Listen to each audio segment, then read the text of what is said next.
Selamat datang di channel Cerita Cinta, channelnya Cerita Cinta Romantis. Sebelum lanjut, mohon dukungannya dengan like dan subscribe dulu. Ternyata aku anak orang kaya. Bagian 32. Kakek, aku masih ingin berjuang dengan usahaku sendiri. Kalau kakek sangat ingin berterima kasih padaku, aku ingin tusuk konde yang ada di dekat pintu itu saja. Tusuk konde di dekat pintu? David terkejut, dan yang lainnya bahkan lebih kaget. Dengan adanya kesempatan yang begitu bagus, tapi bocah miskin ini justru menginginkan sebuah tusuk konde. Apa-apaan ini? Iya, tusuk konde. Aku tak ingin yang lain. Erwin mengkonfirmasi sekali lagi. David mengurutkan kening, tapi tetap menyuruh seseorang untuk pergi mengambil tusuk konde antik yang sederhana, namun indah, yang terletak di dekat pintu itu. Maksudmu yang ini? Tusuk konde ini tidak terlalu berharga. Apa kamu yakin mau ini? Tidak mau kakek bantu membangun karirmu? Iya. Erwin kemudian mengambil tusuk konde itu dari tangan David, kemudian memberikannya pada Lina. Lina, kau tadi bilang sangat suka dengan tusuk konde ini kan? Sekarang ini adalah untukmu, kata Erwin sambil tersenyum. Pernyataan ini sekali lagi mengejutkan semua orang di tempat kejadian. Apa bocah miskin ini sudah gila? Lebih memilih tusuk konde yang tidak jelas itu ketimbang masa depannya yang sukses. Tapi mata Lina justru penuh dengan cinta pada Erwin saat ini. Terima kasih. Lina tidak menyangka Erwin masih ingat dengan hal ini, dan lebih memilih menyerahkan masa depan yang cerah hanya untuk membuat dirinya tersenyum. Sambil berkata, Lina pun tersipu.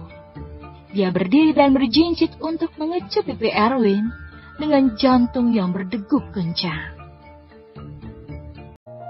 Vincent sangat marah. Awalnya dia ingin menggunakan insiden lukisan palsu untuk menghancurkan Erwin dan mendapatkan Lina. Tapi sekarang situasinya justru terbalik. Tidak hanya dipermalukan, tapi juga membuat Lina semakin menyukai Erwin.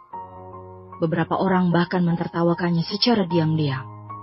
Bukan hanya menghabiskan 76 miliar untuk produk replika, tapi begitu memaksa untuk diumumkan. Dan sekarang justru ia dipermalukan. Bagaimana mungkin Vincent sanggup menerima desas-desus seperti itu? Dan Vincent juga menyalahkan semuanya pada Erwin. Erwin, aku pasti akan menginjakmu. Vincent tidak tahan dengan ejekan orang lain, karena dia tidak pernah diejek dan dipermalukan seperti ini. Kak Vincent, tenanglah. Kita ke pelelangan saja nanti sore. Kita balikin suasana hati di sana, dan hanya perlu tidak mengajak Erwin. Kay benar-benar pandai dalam menyanjung dan memperhatikan suasana hati orang lain. Betul itu Kak Vincent. Kenapa harus repot-repot kesal dengan bocah miskin pedesaan itu? Daisy juga berjalan mendekat. Wanita itu tinggi dan seksi, tetapi memakai riasan tebal. Meskipun memang terlihat cantik, tapi wajahnya lebih terlihat seperti artis yang tidak tahu sudah berapa kali oplas. Kak Vincent, untuk apa begitu marah sama anak miskin pedesaan?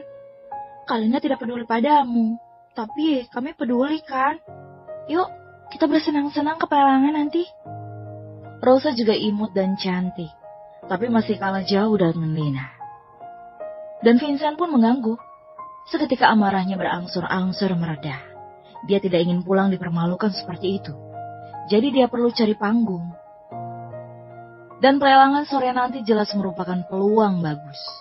Apalagi sore nanti akan ada kalung misterius yang melambangkan cinta. Konon gadis yang memakai kalung ini akan mendapatkan cinta yang paling bahagia di dunia. Ini adalah salah satu hal yang didambakan oleh setiap gadis. Setelah kerumunan bubar, Vincent mendatangi Lina dan mengajaknya dengan tidak tahu malu. Lina, nanti sore akan ada pelelangan. Mau ikut pergi denganku? Kudengar ada kalung misterius yang melambangkan cinta. Jadi mau ikut lihat? Lina mengabaikannya, tetapi berbalik untuk melihat Erwin. Erwin, kau mau ikut? Lina tidak berminat sedikit pun pada pelelangan. Dia hanya ingin bersama Erwin sekarang. Tindakan memberi tusuk konde Erwin barusan benar-benar membuatnya terpesona dan merasa bahwa tindakan itu terlalu tampan.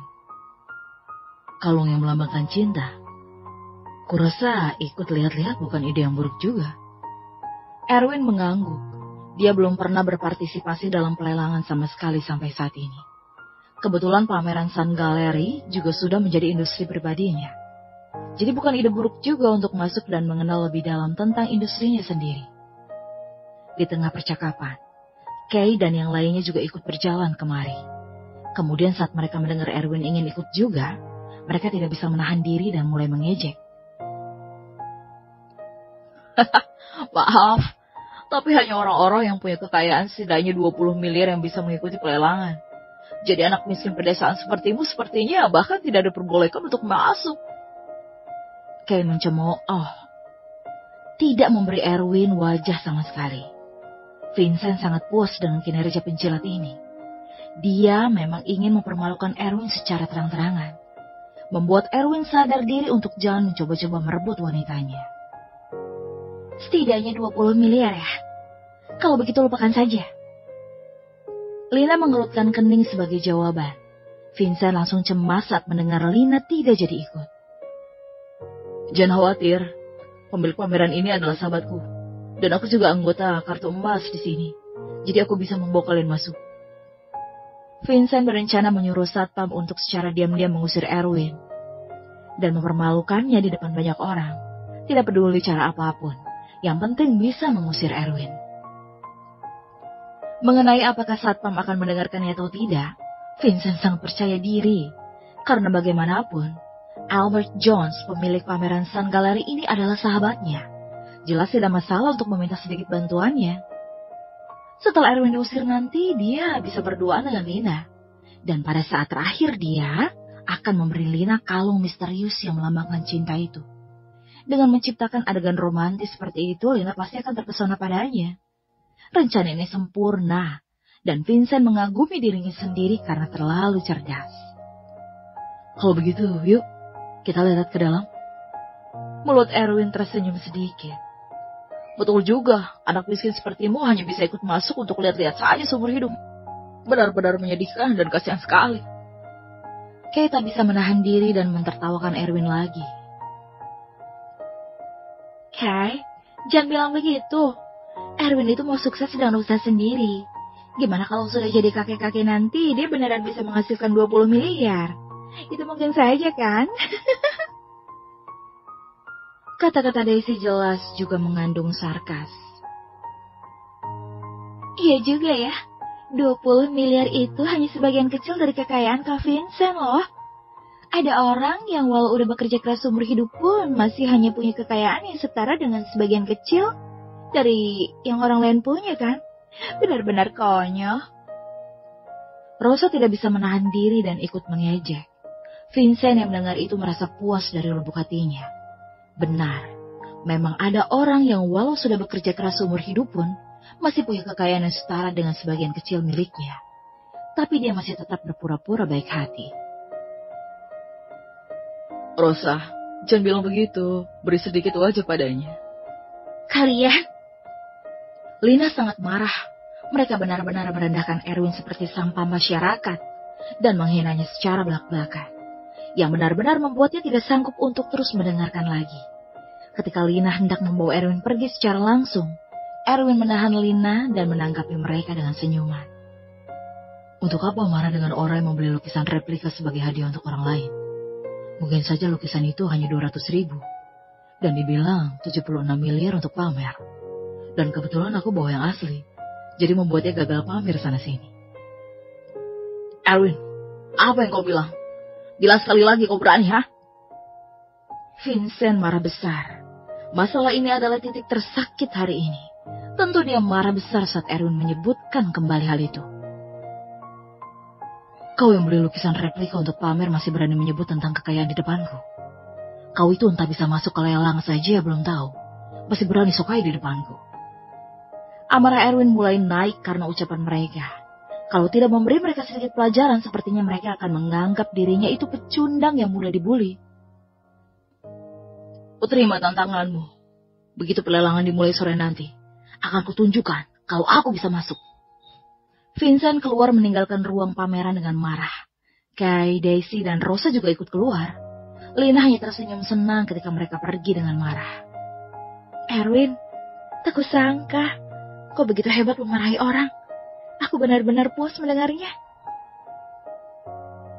Ada yang lebih hebat lagi nanti.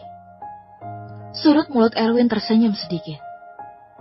Saat siang hari, Erwin mengambil kesempatan waktu istirahat makan siang bersama Lina di lantai pertama ruang pameran. Untuk pergi ke pelelangan di lantai 2 sendirian. Kemungkinan menelepon orang yang bertanggung jawab atas lelang pameran Sun Gallery untuk datang menemuinya. Dalam waktu kurang dari 20 menit, hampir semua orang dari pelelangan bergegas kemari untuk melihat Erwin, yang merupakan bos baru mereka. Mereka dipimpin oleh seorang pria parubaya berusia 50-60-an yang mengenakan setelan jas hitam. Tuan Muda Smith, nama saya Kelvin. Tuan Diamond mengatur agar saya datang ke sini untuk membantu Anda menangani hal-hal yang berkaitan dengan konvensi dan pameran Sun Gallery. Tolong beritahu saya jika ada keperluan. Di pelelangan sore nanti, aku ingin kau membatalkan kartu emas seseorang yang bernama Vincent dan larang dia untuk masuk. Baik, Tuan Muda Smith. Akan segera saya perintahkan seseorang untuk menanganinya. Jawab Kelvin sambil mengangguk. Erwin sangat puas dan ingin melihat cara apa yang akan dipakai Vincent untuk masuk ke pelelangan sore ini. Lelang sore akan segera dimulai. Mereka yang bisa datang untuk berpartisipasi dalam lelang ini semuanya adalah orang kaya di kota Bandung dan terkenal. Ada juga beberapa anak yang seperti Vincent. Vincent bersama Kay dan juga yang lainnya dengan cepat muncul di lantai 2 pameran Sun Gallery. Lelang ini menggunakan sistem keanggotaan dan undangan. Jadi bagi mereka yang tidak memiliki kartu anggota atau kartu undangan, tidak diizinkan untuk berpartisipasi. Tapi bagi orang memiliki kartu emas keanggotaan dapat berpartisipasi bersama teman yang dibawanya. Erwin dan Lina datang terlambat. Oleh karena itu, Kay dan yang lainnya mengejek lagi. Hai orang biasa, tapi buat kami nunggu begitu lama. Sop angka begitu. Kay, berhentilah bicara omong kosong. Lina sangat marah, karena mulut sepupunya ini benar-benar tidak sopan sekali. Tidak apa-apa. Erwin diam-diam menahan amarahnya, dan tiba-tiba berubah pikiran. Dia tidak hanya ingin mempermalukan mereka di pintu masuk, tapi juga akan memberi mereka sedikit pelajaran setelah masuk nanti. Oke, karena semuanya sudah tiba, ikuti aku saja. Aku adalah anggota kartu emas di sini. Sejak berdirinya pameran Sun Gallery ini, hanya ada 58 orang yang mendapatkan kartu emas. Dan aku adalah salah satunya. Kata Vincent sambil mengeluarkan kartu emas mengkilap dari sakunya. Dengan ekspresi sombong di wajahnya. Kay buru-buru melangkah maju untuk menyanjung. Wah, Kak Vincent memang hebat seperti biasanya. Tidak seperti orang pedesaan yang berjuang seumur hidup pun belum tentu bisa dapat kartu anggota biasa. Kay, kurangi dong omongan faktanya. Kata Daisy dengan senyum dan tatapan dingin. Vincent yang mendengar itu merasa sangat nyaman. Dan diam-diam ia bangga. Erwin, kau tak akan bisa mencapai titik awal kekayaanku. Walau berjuang seumur hidupmu sekalipun. Tidak peduli seberapa baiknya emosi Erwin, tapi dia tetap saja tidak bisa tahan dengan sarkasme yang tertuju padanya secara berulang kali. Jadi dia membuka mulut dan menjawab. Kartu emas itu asli atau tidak? Tidak ada yang tahu kan? Tapi sudah sok pamer di sini.